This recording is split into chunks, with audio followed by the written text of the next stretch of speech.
back to another Supernatural review, and this is season 3, episode 5, Bedtime Stories. If you're new here, I'm doing like a recap and review every single episode of Supernatural, so let's get into it. So this is definitely one of the top episodes of Supernatural, but like not top, like maybe you would see it on a top 30 list, not top 20, most likely a top 50 list. But there's just so many good episodes of Supernatural that it's like hard. But this is like one of the ones that you're like, this is a good episode of Supernatural. I feel like a lot of people though like forget this episode just because it's still like very early on in the show.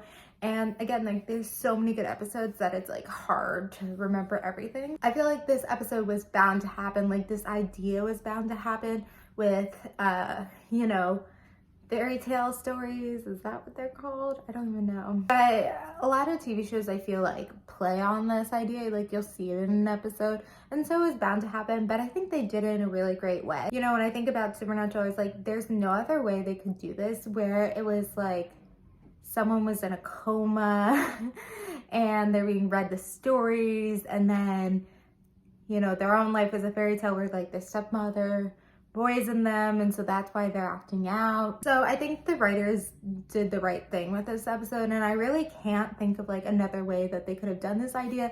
And I think we talked about that before, is like sometimes the writers are really good, and sometimes the writers have like a good idea but then the execution is not there. And I feel like I've seen that like for the first time really in season 3. Like I don't really see that in the past seasons, but it's good when they do have an episode like this where it was done right and it was done well. It's also just like a funny and lighthearted episode.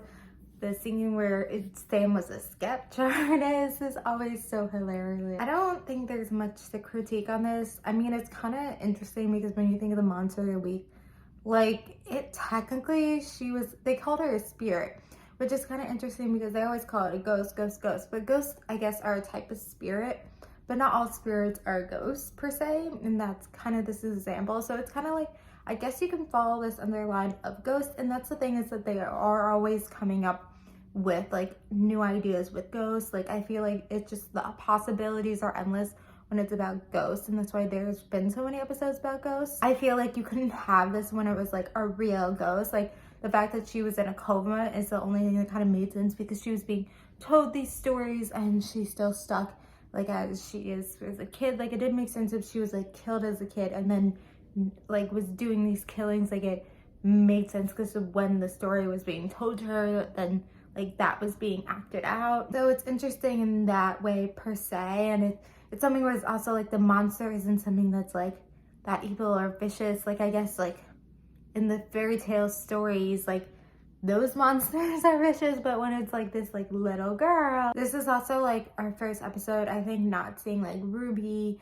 or seeing Bella or seeing Bobby. So it's really just them, and it kind of feels a little bit more home when it's just them. But they are talking about like their overall arching season ideal with like the Dean thing, and I feel like that's what they have to do in these episodes, is, you know, have a little bit scene at the beginning where they're talking about it, scene in the middle and they're talking about it, and then scene at the end, just to like keep it going. Where it's like, if you're just wanting to watch an episode of Supernatural just randomly, it'll be like, oh, Bedtime Story sounds like a good one. I don't know, like the whole serialized thing maybe doesn't work in that way. Like it's not good, but there wasn't really a saving the girl element, so I kind of like that as well. But overall, it's like a really good episode of Supernatural. So there's not much to critique or much to say. It's just enjoyable, and that's what the Supernatural is supposed to do, and what these TV shows are supposed to do are be emotional. They're not necessarily supposed to like change your life. I mean, Supernatural has kind of changed my life, but like they're not supposed to, like,